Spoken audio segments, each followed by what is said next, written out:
Well, happy Sabbath and good morning to everybody. As we get farther on into the end time, we have absolutely no way of knowing what Father Yahweh is going to do in the end time or what Messiah Yeshua is going to do in the end time. We have no idea what they're going to do unless they tell us in prophecy. If they tell us what they're going to do, then that's what they're going to do. So we're going to study some of that today as we get more into the end time. We'll study prophecies about the end time. And today we'll be studying the Valley of Dry Bones. We've not studied that much, I don't think, in the past. It's got quite a bit of prophecy in it, quite a bit of information. And some of the information is maybe a little unusual. You wouldn't think it would be that way, but we'll read it and see what it is. So, and the Valley of Dry Bones is in the book of Ezekiel, chapter 37. So if you can all begin to turn there, Ezekiel chapter 37. And if you have one of our schedule bulletins today, the first 4 verses are on the bulletin today, the schedule bulletin. So Ezekiel 37, the first 4 verses, you can follow along on the schedule if you want to. It says, the hand of Yahweh was on me, and he carried me out in the spirit of Yahweh, and he set me down in the midst of a valley which was full of bones. Okay, so it says he carried him away in the spirit. So this is a vision. Ezekiel is seeing a vision. And he caused me to pass by round about the bones, and behold, there were very many in the open valley, and lo, they were very dry. That has a lot of information for our day in it. The bones were very dry. We know that in our day, in our modern day, if you're injured in an auto accident or if you fall and get hurt or something like that, you can call the rescue squad, and even if you've quit breathing, even if they think you're dead, they can hook you up to the shock treatment that they got, and it might get your heart started again. You'll be alive again. But if your bones are very dry, you can't be revived. So that's telling us that the bones were very dry. That means they have no chance, they have no hope, unless Yahweh intervenes for them. And he said to me, Son of man, can these bones live? And I answered and said, Yahweh, you know. And again he said unto me, prophesy upon these bones, and say unto them, O ye dry bones, hear the word of Yahweh. And this is all in Ezekiel. This is all in Ezekiel. So that was verses 1 through 4. Let's look at verse 5 now. And thus says the Master Yahweh to these bones, see, I'm bringing into you a spirit, and you shall live. So Father Yahweh is going to give them the spirit of life, these bones. We'll see what else he's going to do. Now, this is, verse 6 is very important. This is different. All the other resurrections that we've seen or studied in the Bible, they're resurrected to a spirit life. A month or so ago, we studied the marriage supper of the Lamb, and all the people that are going to rise with Messiah to go to the marriage supper of the Lamb and stand on the sea of glass before Yahweh's throne. They all rise with Yeshua and travel to heaven. So they're probably spirit beings. But he says it's different with these bones in the valley of dry bones. In verse 6, it says, I will put sinews on you, and I'll bring flesh upon you, and cover you with skin, and put a spirit in you, and you shall live, and you shall know that I am Yahweh. Okay. Does that sound like a spiritual resurrection? I'm going to put sinews on you. I'm going to put flesh. In the Bible, if it says to put flesh on you, that means red muscle meat. I'm going to put red muscle meat on you. I'm going to put sinews on you. I'm going to cover you with skin. And does that sound like a spiritual resurrection? It's not. It's a physical resurrection.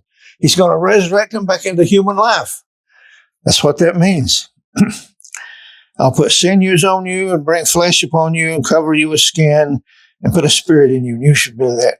And in verse 7, it says, and I prophesied as I was commanded and as I pronounced, and there was a noise, and there was a rattling, and the bones came together, bone to bone. Okay, there's a song about that. It says the foot bone's connected to the leg bone's connected to the knee bone's connected to the thigh bone. That song, some of you probably heard it. We don't usually sing that here, but that's where they get the idea for the song. It comes from Ezekiel 37. And we'll go on. It says You heard a rattling, and the bones came together. In verse 8, Ezekiel 37 and verse 8, and I looked, and I saw sinews and flesh came upon them. Skin covered them, but there was no spirit in them. There's no life in them. But he did recreate their bodies, their physical bodies. And then he said to me in verse 9, prophesy to the spirit, and prophesy, O son of man, and you shall say to the spirit, thus says the Master Yahweh, come from the four winds, O spirit, and breathe on these killed ones so that they live. So the wind is going to blow on these people, and they're going to breathe, and they're going to be alive. They're going to come to life. That's in verse 9. Verse 10, so I prophesied as he commanded, verse 10, and the Spirit, excuse me, and the Spirit came into them, and they lived, and they stood on their feet. A very great army.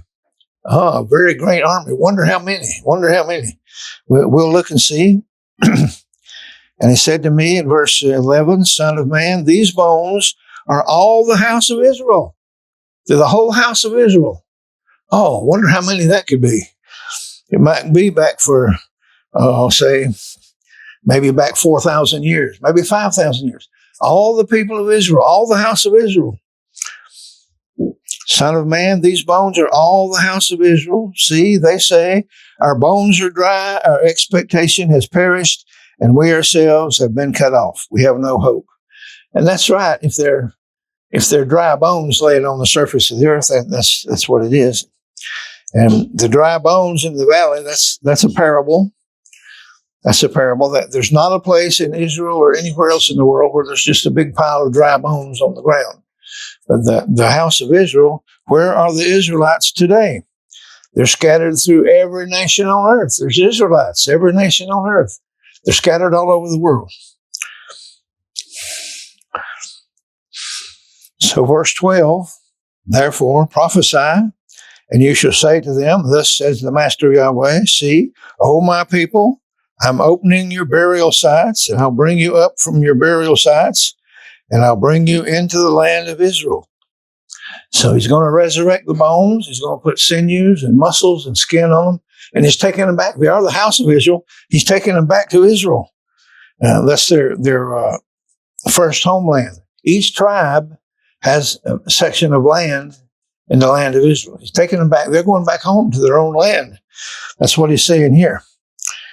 And in verse 13, and you shall know that I am Yahweh when I open your burial sites, my people, and I bring you up from your burial sites. He's going to bring them up and put them in the land of Israel in their property that they have inherited. And I'll put my spirit in you, and you shall live, and I'll settle you in your own land. Their own land is the land they inherited. Moses died before he crossed the Jordan River and went into the promised land, but they were with Joshua, and they first went into the land at Jericho. They tore the town of Jericho down, and then Joshua saw to it, and Father Yahweh was helping him, and he divided the whole land of Israel among the tribes, and each tribe has a separate tribe. So he's taking them back to their own tribes. He says, I'll settle you in your own land, and you shall know that I am Yahweh, that I've spoken and I've done it. And the word of Yahweh came to me.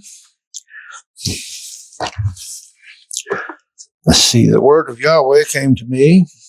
He says in verse 16, now you, son of man, take a stick for yourself, and you write on it. You write on it for Judah and for the children of Israel, his companions. And you take another stick and you write on it for Joseph, the stick of Ephraim, and for all the house of Israel, his companions. And you bring them together for yourself into one stick, and they shall become one in your hand. So I've got two sticks here. On this one, I wrote Ephraim. You may not can see it back there. This is Ephraim's stick, and this one is Judah's stick. You put them both together in your hand, and they become one. That's what he told Ezekiel to do. Put the two sticks together. Then bring them together for yourself into one stick, and they shall become one in your hand. And when the children of your people speak to you, saying, won't you show us what you mean by these? What do you mean by these two sticks? Now, I don't know. Back in biblical history, I couldn't find a place where Judah and Ephraim were at war with each other, but apparently they were quarreling and they didn't get along and they didn't cooperate. Well, now they're going to. They're one stick. This means they're joined together. They're cooperating. They're friends. They're going to get along together. And in verse 19,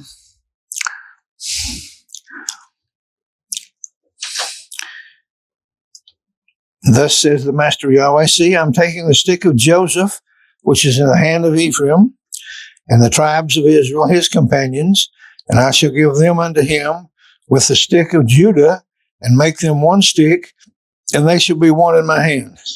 And the sticks on which you write shall be in your hand before their eyes. So here they are before your eyes. This is what they saw in the day of this prophecy. And he says, thus says Master Yahweh, see, I'm taking the children of Israel from among the nations where they've gone, and I'll gather them from all around, and I'll bring them into their land. I'm going to bring them into the land of Israel, to their own tribal land, is what he's going to do. And I shall make them one nation in the land on the mountains of Israel, and one king shall be king over them all, and let them no longer be two nations. Let them no longer be divided into two kingdoms. So Judah and Ephraim and the other 10 tribes also, they're going to join into one nation, and they're going to be cooperative with each other. I think that's the lesson of the two sticks. Those who were ill with each other are now going to cooperate with each other. And then in verse 23, and they shall no longer defile themselves with their idols. Father Yahweh won't tolerate dissenters and vile sinners, nor with their disgusting matters, nor with any of their transgressions. And I shall save them from all their dwellings in which they have sinned, and I shall clean them, and they shall be my people, and I shall be their Elohim. That is the goal of Yahweh. It's several places through the Bible. It says, they'll be my people, and I'll be their Elohim. Elohim is a Hebrew word, means the deity. So these will all be my obedient, peaceful children, and I'll be their deity. That's what it means. They shall be my people, and I'll be their Elohim. While David, my servant, is king over them. So he's going to resurrect David, and David's going to be king over all the tribes of Israel. That's what it says here. And they shall all have one shepherd, and walk in my right rulings, and guard my laws, and will do them. So when he resurrects all these people, resurrects them back to physical beings, back to human beings, they're all going to walk in his right rulings and guard his laws, and he's going to take care of them. And in verse 25, they shall dwell in the land that I've given to Jacob, my servant, where your fathers dwelt, and they shall dwell in it, they and their children's children forever. My servant David will be their prince forever. So once the Father starts this, to resurrect all the bones in the valley of dry bones, it's going to be forever. He's going to take them back to their land in Israel. It's going to be forever. They're not going to be moved out again. That's what he says. They dwell in it, they and their children's children forever.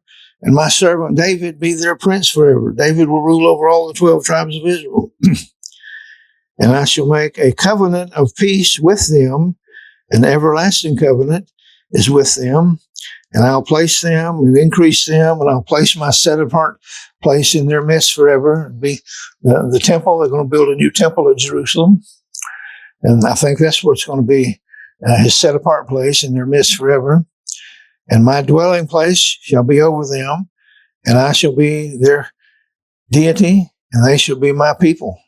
That's the goal of Yahweh again. He wants all the Israelites to be his people, and he wants to be their deity. And the nations shall know that I am setting Israel apart when my set-apart place is in their midst forever. So that's all of Ezekiel 37. If you want to review it or refresh your memory on it, just get your Bible out and read Ezekiel 37 again. And that'll give you that.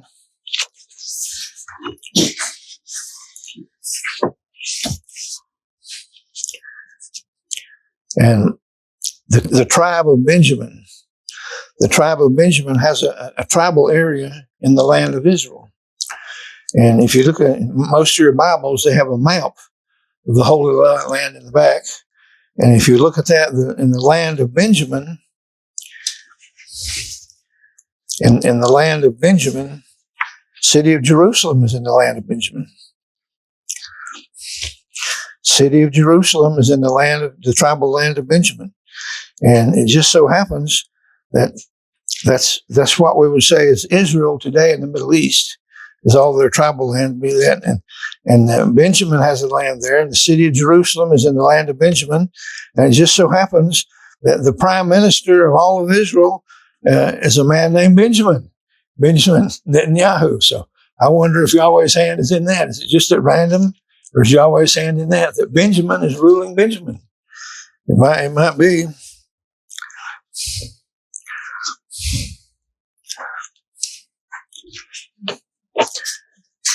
And there's some scriptures that go along with this and pertain to it. We'll look at some of them. One we need to look at is turn in your Bible to Isaiah chapter 11. Isaiah chapter 11. And this is going to be going on when the valley of dry bones is being resurrected. Isaiah 11 and verse 9. Isaiah 11 and verse 9. And he says, they do no evil nor destroy in all my set apart mountain. For the earth shall be filled with the knowledge of Yahweh as the waters cover the sea.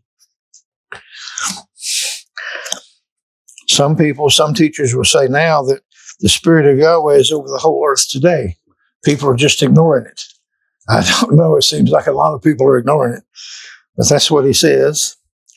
But in the end time, the knowledge of Yahweh will be as the waters cover the sea.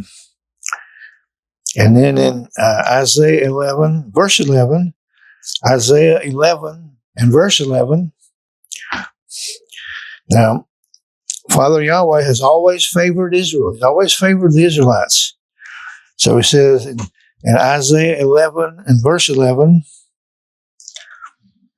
and it shall be in that day that Yahweh sets his hand again a second time to recover the remnant of his people who are left from Ashur and from Egypt, from Pathros, from Cush, from Elam, from Shinar, from Hamath, and from the islands of the sea, and from the United States. He'll gather all his people from all over the world. And some of the people, when they died, some of the bones that are in the valley of dry bones, when they were alive, they were wicked, evil people. They were sinful people, but they died anyway. And they're there. So he'll resurrect them and give them a chance. And if you're not cooperative with Yahweh, if you still can, I was a sinner in my first life and I enjoyed it. I had a lot of fun. So if they go back to their old ways, he won't tolerate that. He'll destroy them. So let's turn to the book of Malachi.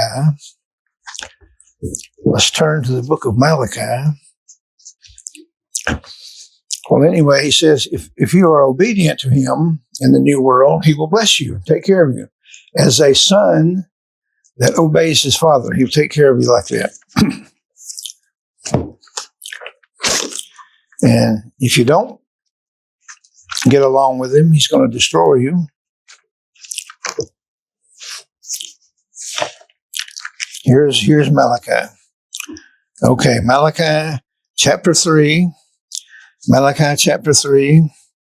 He's going to compare the obedient, respectful children, the obedient, respectful Israelites, and those who are rebellious. And in Malachi 3 and verse 18, then you shall again see the difference between the righteous and the wrong, between the one who serves Elohim and the one who does not serve him. Elohim is a Hebrew word, means the deity, the Father in heaven. You'll see the difference between the righteous and the wrong. And then in chapter 4, Malachi chapter 4, for look, the day shall come burning like a furnace, and all the proud and every wrongdoer shall be stubble. Okay.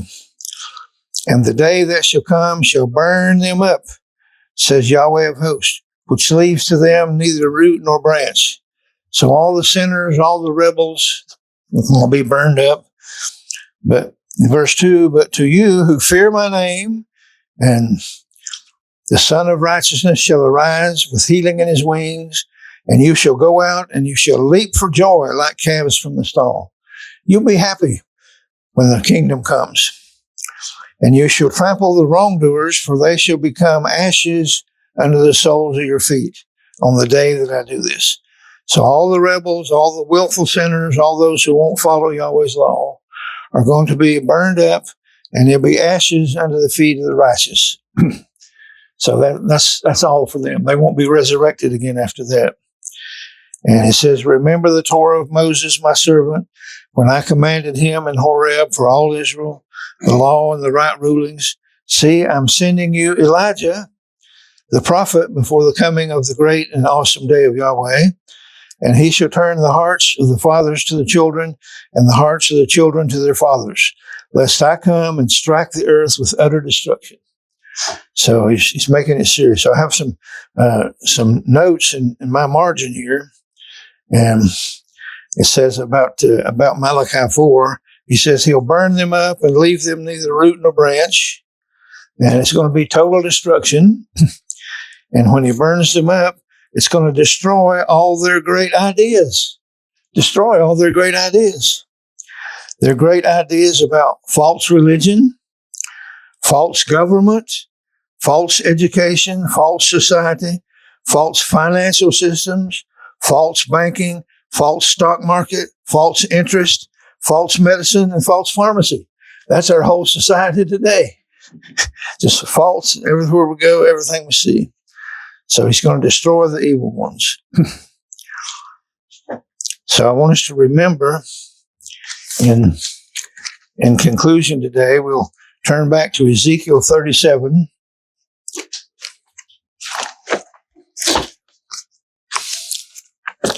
Ezekiel 37. And if you want to be refreshed on this later, just read Ezekiel 37. The whole story about the valley of the dry bones is in Ezekiel 37. And we'll read again Ezekiel 37 and verse 6. Ezekiel 37 and verse 6. And I shall put sinews on you and bring flesh upon you, cover you with skin and put a spirit in you, and you shall live and you shall know that I am Yahweh. He's going to resurrect them to physical humans again. And then in verse 9, it says, Ezekiel says, I looked and I saw sinews and flesh came upon them. Skin covered them, but there was no spirit in them. There's no spirit of life yet. So he gave them a spirit of life. And then in verse 10, it says, I prophesied as he commanded me, and a spirit came into them, the spirit of life, and they lived and stood upon their feet, a very great army.